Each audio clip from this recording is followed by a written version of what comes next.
12 जनवरी वही है जब हमारे युवा तपस्वी, युवा साधु स्वामी विवेकानंद जी का जन्म तिथि है, जिनका बचपन का नाम नरेंद्र दत्त था, जो कि निर्भीकता के लिए जाने जाते थे और अपने जिज्ञासु प्रवृत्ति के लिए तो दुनिया में प्रसिद्ध थे। जहाँ कहीं भी जाते थे, जिससे भी मिलते थे, सवाल यही करते थे, क्या आपने ईश्वर को देखा है? लोग कहते थे, नहीं देखा है, नहीं देखा है, क्योंकि ईश्वर को भला किसने देखा। इसी तरह वो अपने सवालों को लेकर भटकते रहते थे यहाँ वहाँ ईश्वर की खोज में। तदुपरांत उनकी मुलाकात रामकृष्ण परमहंस शास्त्री जी से हुई। तो जैसा वो हमेशा सवाल करते थे, क्या आपने ईश्वर को देखा है, उसी अभिलाषा में उन्होंने उनसे भी यही सवाल किया। तो उन्होंने कहा, बिल्कुल हाँ देखा है, जैसे मैं तुम्हें देख रहा हूँ। इस बात का विवेकानंद जी के ऊपर इतना प्रभाव पड़ा कि उनको इन्होंने अपना गुरु मान लिया और तब से लेकर आज तक गुरु और शिष्य का जो अटूट प्रेम बंधन है वो सब जग जाहिर है। तो आज हम इसी कड़ी में पहुंचे हैं रामकृष्ण परमहंस आश्रम, विवेकानंद आश्रम, रायपुर। तो यहाँ हम बात करेंगे, यहाँ के आचार्य जो हैं, देख रेख करते हैं, उनसे बात करते हैं, समझते हैं कि यहाँ पर क्या कार्यशैली है, किस विचारधारा को लेकर यहाँ के छात्रों को पढ़ाया जाता है, रखा जाता है, और साथ में आपको आश्रम का दर्शन कराते हैं। गुरु जी बहुत बहुत प्रणाम आपके समय देने के लिए। जी, मैं जानना चाहता हूँ जो रामकृष्ण मिशन विवेकानंद आश्रम किस उद्देश्य से बनाया गया है? रामकृष्ण मिशन विवेकानंद आश्रम रायपुर में है। ये हमारी जितनी सब जगह संस्थाएं हैं, इसका उद्देश्य एक ही है, समाज में सेवा। सेवा की पीछे इसके दो स्वामी विवेकानंद ने दो सिद्धांत दिए। एक है शिव ज्ञान की पीछे। हम किसी की सेवा करते हैं तो उसमें व्यक्ति को देख के हम उसकी सेवा नहीं करते। हमारा सेवा का उद्देश्य है व्यक्ति के अंदर भगवान का निवास है। दूसरा चीज इसके पीछे करने का एक कारण है कि यह जो हम कर रहे हैं इसके दो शब्द ने बताया है, आत्मा मोक्षार्थम जगत हिताय। इससे अपना भी कल्याण होगा और जगत का भी कल्याण होगा। अपनी मुक्ति का यदि हम शिव की सेवा भाव से सेवा करें तो मनुष्य की मुक्ति भी इसमें संभव है। इसलिए जितने भी हमारे एक्टिविटी है, सबके पीछे एक ही भावना है कि समाज में सेवा करें। जैसा कि आज 12 जनवरी है और विवेकानंद जी की जन्म तिथि है, तो आश्रम में किस तरह से इस कार्यक्रम को मनाया जाता है? 12 जनवरी स्वामी जी का जो उस समय स्वामी जी का जो जन्म हुआ था उस समय 12 जनवरी था 1963। तो इसको युवा दिवस के हिसाब से सेंट्रल गवर्नमेंट ने डिक्लेयर किया है। तो इसके लिए हम लोग जितने स्कूल है, कॉलेज है, इसमें जो विद्यार्थी पढ़ते हैं उसके लिए स्वामी जी के विभिन्न विचार हैं, उसको लेके हम लोग एक स्पर्धा कराते हैं। इसमें बहुत सारे विद्यालय के विद्यार्थी भाग लेते हैं। भाग लेने में अपने विचार को रखते हैं और जो उसमें जिसको प्राइज इनाम मिल रहा है उसको हम एक पर्टिकुलर डे में पुरस्कृत करते हैं। इसका पीछे उद्देश्य एक ही है कि स्वामी जी के जो विचार है वो विद्यार्थियों में जाए।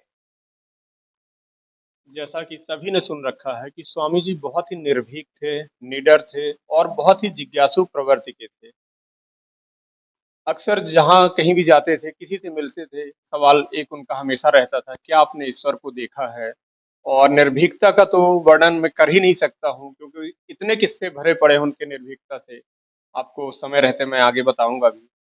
तो क्या इसी भाव से यहाँ के जो छात्रावास में छात्र रहते हैं, निर्भीकता, जिज्ञासूपन और शिक्षा का कौन सा स्तर उनको दिया जाता है? मेन उद्देश्य है, स्वामी जी बार बार कहते हैं, we want men making character building education.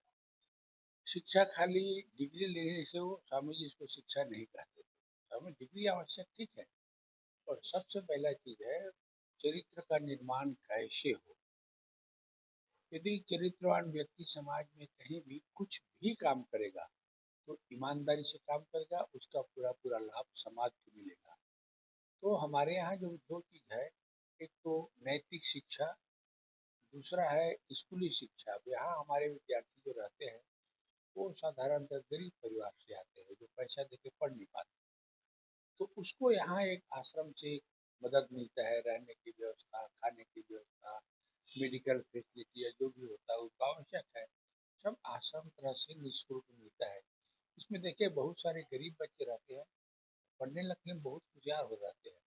तो किसी का भविष्य यदि बनता है और उसमें यदि संस्था सहायक होता है तो इसलिए और अच्छी बात और क्या हो सकती ये छात्र कहाँ कहाँ से आते हैं आपके यहाँ? है। छात्र हमारे यहाँ अधिकतर छात्र हमारे अबूझमाड़ के हैं, क्योंकि अबूझमाड़ जो है नारायणपुर हमारा सेंटर, उसमें 12 तक की शिक्षा की व्यवस्था है, आगे की नहीं है।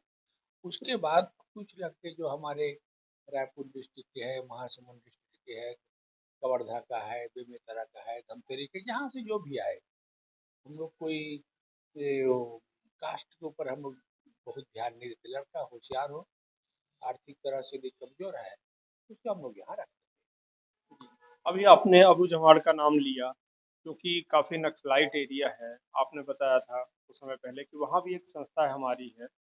तो वहाँ नक्सलियों के बीच में किस तरह की समस्याओं का सामना करना पड़ता है आप? हैं। समस्या बहुत प्रकार की है, जिसको जब तक वहाँ क्षेत्र में जाके नहीं देखेंगे, इसको बोलने से आप नहीं समझ सकते। और सरकार भी अच्छी तरह जानती है, पूरी पब्लिक जानती है, पर वो लोग अपने क्षेत्र में है, हम लोग अपने क्षेत्र में हैं। हम लोग का तो उद्देश्य है जितना हो सके सेवा करने का, इसलिए उसके काम में हम इंटरफियर नहीं करते, हमारे काम में भी वो लोग जुड़ रहे हैं। और बात करें संस्था की, तो ये संस्था आपकी कितनी है और कहाँ-कहाँ तक फैली है? ये संस्था हमारी करीब 250 एक केंद्र है। इसमें इंडिया में 157 के आसपास है, और बाकी हमारे सब विदेशों में है। तो सबका संचालन हमारा, जिसको अपन हेडक्वार्टर कहते हैं, वो बेलूर मठ, हावड़ा, कलकत्ता में आपने बताया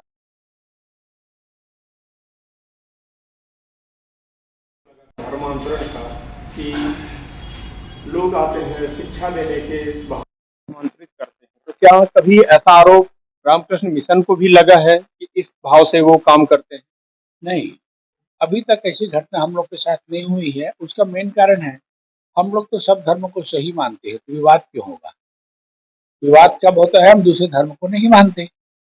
यदि हम लोग सब धर्म को मानते हैं, हमारे श्री राम कृष्ण देव कह गए हैं, जितने मत उतने पथ।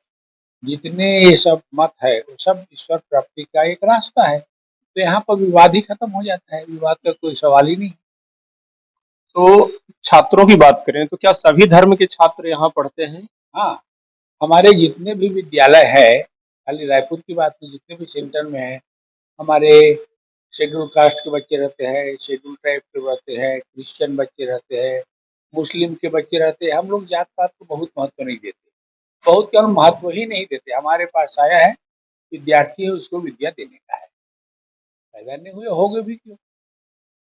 अ, जो संस्था है उसके सेवा भाव के बारे में लोगों ने बहुत सुन रखा है, तो जानना चाहेंगे किस तरह के सेवा भाव के कार्य, कौन कौन से कार्य किए जाते हैं सेवा भाव?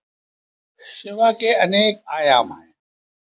पहला है, जो लोग गरीब है, अधिक पैसा दे के इलाज नहीं करा सकते, उसके लिए हमारे अस्पताल है। रायपुर में भी एक पॉलिक्लिनिक चल रहा है, बड़े बड़े डॉक्टर यहाँ पर अपनी सेवा देते हैं, निःशुल्क सेवा देते हैं। और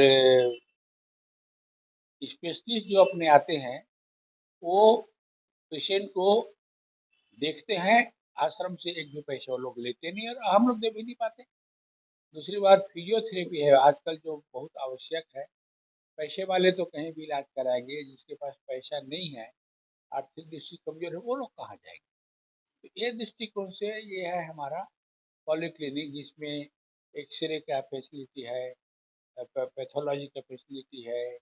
उसके बाद आँख वाले आते हैं, स्किन वाले आते हैं, गायनेकोलॉजिस्ट आते हैं, स्किन वाले आते हैं, होम्योपैथी वाले सब आते हैं। और 2 विभाग है हमारा फिजियोथेरेपी में, एक महिला और एक पुरुष का। इसमें लोगों को तो राहत दर में बहुत मिनिमम पैसा में हम लोग बच्चों को दवाई देते हैं। मान लो किसी के पास पैसा नहीं है, उसके लिए भी निःशुल्क यहाँ की व्यवस्था है। दूसरी चीज़ है पुस्तकालय हमारे पास बहुत पुरानी पुस्तकालय है। ये करीब-करीब हो गया होगा 50 साल से ज़्यादा। वनार्थी माने बेस्ट लाइब्रेरी आश्रम में है। इससे क्या है कि छात्राएँ लेके अपना पुस्तक अपना पढ़ते हैं। अभी एक बहुत अच्छी चीज़ है यहाँ पर, एक विवेक ज्योति पत्रिका हिंदी में मासिक पत्रिका है और बहुत उसका हाई स्टैंडर्ड है। जब से आश्रम 1963 से शुरुआत हुआ, तब से यह पत्रिका चल रही है और इसके बहुत ग्राहक है। इसमें विभिन्न प्रकार के लेख आते हैं। तीसरा चीज़ है कि यहाँ गौ सेवा भी होता है, जैसे हम लोग को बाहर से दूध खरीदना मत पड़े, यही मिल जाता है। और ये जो प्राकृतिक विपदा कभी-कभी आती है, अभी विंटर में हम लोग गाँव में जाके गरीब लोगों को कंबल बाँटते हैं। अभी शहर में लोग तो बहुत बाँटते हैं। हम लोग सूरत डिस्ट्रिक्ट माने डीप फॉरेस्ट सूरत डिस्ट्रिक्ट है, गरियाबंद डिस्ट्रिक्ट है सूरत में। और इस साल तो कवर्धा में गए थे। तो जहाँ-जहाँ लोग नहीं जा पाते हैं, वहाँ लोग विंटर में हर साल कंबल वितरण करते हैं। दूसरी चीज़, स्कूल के बच्चों को स्टेशनरी, स्कूल बैग, ये हर साल हम लोग देते हैं। और कभी प्राकृतिक विपदा आ गई, नहीं यहाँ तो छत्तीसगढ़ में ऐसा भी कभी हुआ नहीं है। तो जहाँ-जहाँ या तो फ्लड है, अर्थक्वेक है, फायर रिलीफ है, ड्राउट रिलीफ है, ये रामकृष्ण मिशन अपनी तरफ से पूरी प्रयास करता है। अभी आपने कुछ देर पहले आर्थिक दृष्टि की बात किया, क्योंकि एक आश्रम है और आय का कोई साधन नहीं है। ऐसे में इतना बड़ा आश्रम, करीब 250 संस्थाएँ इसकी चल रही हैं, तो सब उसका संचालन कैसे होता है, जबकि स्वयं की आय का साधन नहीं?